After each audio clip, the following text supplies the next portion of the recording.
안녕하세요, 뻘지정소의 뻘짓입니다. 이번에는 엔비디아의 새로운 그래픽카드 RTX 3080 Ti 12GB를 가져왔습니다. GTX 600번대까지는 듀얼 칩을 사용한 90 라인업이 있었거든요. 그 이후에는 980 Ti, 2080 Ti처럼 이 80 Ti가 끝판왕이었는데 3000번대 와서 3090이 생기니까 뭔가 끝판왕 느낌까지는 안 드네요. 그런데 3080과 3090 이 둘의 차이는 그렇게 많지 않다는 것을 아실 거예요. 근데 그 사이에 3080 Ti가 있으니까 어느 정도 성능일지 같이 확인해 보시죠. 테스트 환경은 다음과 같습니다. RTX 3080, 3080 Ti, 3090 이렇게 세 개를 비교해 봤어요. 먼저 파이어 스트라이크인데요. RTX 3080은 43,000점, 80 Ti는 47,000점, 3090은 48,000점이 나왔습니다. 요즘은 타임스파이가 더 정확하죠. RTX 3080은 17,000, 80 Ti는 19,000, 3090은 20,000점이 나왔네요. 레이트레이싱을 측정하는 포트 로얄이고요. 일단 전체적으로 중앙에 있기보다는 3090에 좀 더 가까워요. 그럼 실제 게임 비교도 확인해 봐야겠죠. 먼저 풀 HD인데요. 삼국 토탈워인데 풀 HD에서도 그래픽카드를 워낙 잘 쓰는 게임이죠. 확실히 3080이 다른 두 그래픽카드 대비해서 좀 낫네요. 다음은 레데리2인데요. 여기서도 비슷하죠. 풀 HD에서는 차이가 그리 많이 나지는 않을 것 같았는데 차이가 있긴 있습니다. 다만 확실히 3090에 좀 더 가까운 모습이네요. 레식 같은 경우에는 어떨까요? 프레임이 300, 500 하다 보니까 차이가 확연하긴 한데 전체적으로 비슷한 느낌이죠. 반면 워치독스 리전에서는 프레임이 거의 동일했습니다. 그래픽카드 로듀를 보면 3080 Ti와 3090이 더 낮죠. 3080은 더 높고요. FHD 해상도에서는 이 정도 성능을 뽑아내는 게 한계라는 거예요. 자, 그럼 배그에서는 어떨까요? 올 울트라 옵션인데 구간에 따라 약간의 차이는 있긴 하지만 워치독스 리전이랑 비슷하죠. 새 그래픽카드가 동일하거나 3080이 아주 살짝 떨어지는 정도예요. 최적화가 안 좋은 게임들, 특히 국산 온라인 게임들이 이렇습니다. 풀 HD에서는 차이가 크게 없죠. 다음은 오버워치인데요. 얘도 비슷하죠. 프레임 제한이 400인가 그럴 텐데 매우 높음에서 계속 한계를 쳐가지고 셋이 비교가 크게 의미 없는 수준이었습니다. 그래프로 보면 다음과 같은데요. 확실히 풀 HD에서는 3090과 3080 Ti의 차이가 크지는 않네요. 그렇다고 3080과의 차이도 엄청나지는 않고요. 게임에 따라서 편차가 있긴 한데 어쨌든 풀 HD 모니터를 쓰신다면 3080 Ti는 가성비적으로 그렇게 좋지 못한 선택이 될 것 같습니다. 차이가 진짜 없네요. 그럼 요즘 뜨고 있는 QHD에서는 어떨까요? 게임 중에서는 토탈워가 차이를 잘 대변해주는 것 같아요. 확실히 3080 Ti가 중간에 있긴 하지만 3090에 더 가깝죠. 아까는 차이가 없었던 워치독스 리전도 QHD에서는 차이가 나죠. 화면에 보여져야 하는 픽셀이 더 많다 보니까 풀 HD에서는 놀던 게 이제는 GPU를 다 99%씩 풀로 씁니다. 배그에서도 마찬가지인데요. 그러니까 그래픽카드가 동등하게 풀로 쓰니까 차이가 극명하게 보이는 거죠. 아까 풀 HD에서는 일을 안 했던 거고요. 오버워치도 두말하면 입이 아프겠죠. 확실히 3080이 좀 낮은 퍼포먼스를 보여주고 있어요. 그래프로 보면 일단 확실히 풀 HD보다는 차이가 더 커졌죠. 3080과 3080 Ti의 차이도 좀 더 나고요.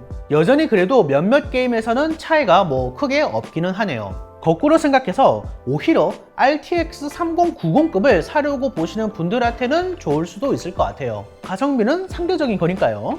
다음은 4K UHD인데 이 정도 급의 그래픽 카드를 쓰시는 분들은 4K를 쓰고 계시거나 고민하시는 분들일 거예요. 일단 4K로 오는 순간 프레임 하락이 극명하죠. FHD에서는 150프레임이 나왔던 게 이제는 50프레임이 나옵니다.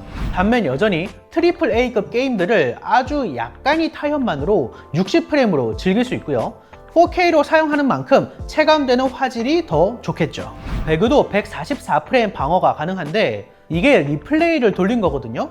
실제 인게임 프레임이 20% 정도 더 잘 나옵니다. 직접 게임을 하신다면 4K 모든 옵션 울트라에서 평균 144프레임 플레이가 가능해요. 방어는 좀 더 타협을 하셔야겠지만요. 오버워치도 마찬가지고요. 얘는 아예 144프레임을 방어할 수 있습니다. 렌더링 스케일을 더 키우면 좀 아니겠지만 대부분은 100%로 두실 거예요. 그래프로 보면 이 정도의 차이인데요. 각각 격차가 좀 더 늘어났죠. 확실히 고해상도 모니터에서는 차이가 보이긴 합니다. 이 5%의 차이가 또 클 수도 있거든요. 3080과 3080 Ti의 차이도 전체적으로 더 커졌네요. 15%에 더 가까운 차이를 보여줍니다. 15%라고 하니까 뭔가 좀 커 보이죠? 정리는 잠시 뒤에 하고 온도, 소음도 한번 알아보면 요거는 사실 제품마다 편차가 있죠. 제가 가져온 제품 이노3D RTX 3080 Ti X4의 경우에는 그리 높지는 않았습니다. 온도는 오픈 케이스에서 70도 가량을 보여줬고 소음도 그냥 평균적인 수준이었어요. 전력 소모는 350W 정도로 아마 3핀 제품이면 전력 제한 해제에 따라서 달라지지 않을까 싶고 하이엔드급은 제품에 따라서 크게 다를 수 있다는 점도 참고해 주세요. 디자인과 내부 기판도 살펴보면 사실 다른 X4 라인업과 크게 다르진 않아요. 지금 여기 측면에 아무것도 없는 것처럼 보이지만 실제 전원을 연결하면 이렇게 LED가 나오고요. 굉장히 화려하죠. 아마 측면 기준으로는 거의 1등이 아닐까 싶고 또 측면에 전원부를 식혀주는 작은 팬이 있기 때문에 이런 기믹적인 거를 좋아하시는 저 같은 사람들은 또 좋아라 하죠. 개인적으로는 이 휨 방직 지지대 이게 여기까지 연결이 되어 있는데 기본적으로 장착돼서 나와서 요건 좀 다른 제조사들도 하면 좋을 것 같아요. 어쨌든 측면 간지는 인정할 수밖에 없을 것 같아요. 예전에 비하면 정말 예뻐졌어요. 그럼 한번 분해도 해봅시다.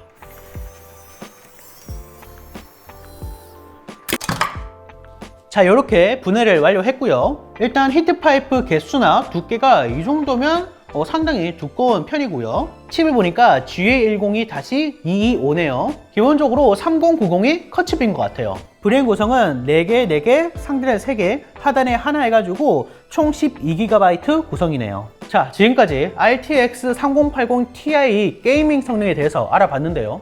결론적으로 이 3080과 3090 사이에 있긴 하지만 3090 쪽에 더 가깝고요. 3080보다는 10% 높으면서 3090보다는 5% 낮다고 보시면 될 것 같아요. FHD 유저보다는 QHD나 4K UHD 모니터 쓰시는 분들에게 추천드리고요. 채굴에 관해서도 말씀을 드려야 되는데 최근 LHR이라고 해서 이더리움 계열 코인이 채굴 성능을 떨어뜨리는 버전이 나왔어요. 제조사들은 아예 라인업을 따로 구분해서 별개의 라인업으로 팔 거고요. 그리고 이 RTX 3080 Ti도 채굴락이 걸린 버전이 있고 안 걸린 버전이 따로 있어요.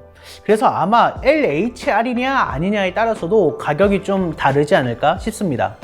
아니 그럼 RTX 3090이랑 다른 게 뭐냐 하시면 일단 명목상으로는 슬라이 브릿지가 없어요. 다중 그래픽 카드를 슬라이로 연결해야 하는 작업은 3090만이 가능합니다. 그리고 가격적으로도 뭐 이제는 의미가 없는 MSRP이긴 하지만 엔비디아가 어떤 타겟팅을 노리는지는 알 수가 있죠. 슬라이의 가치가 이 정도는 된다고 생각하는 것 같아요. 그러니까 대충 $500 더 저렴한 3090이라는 거죠. 참 만감이 교차하는데 어쨌든 성능은 이렇습니다. 궁금한 점 있으면 댓글 남겨주시고 그러면 다시 옵시다.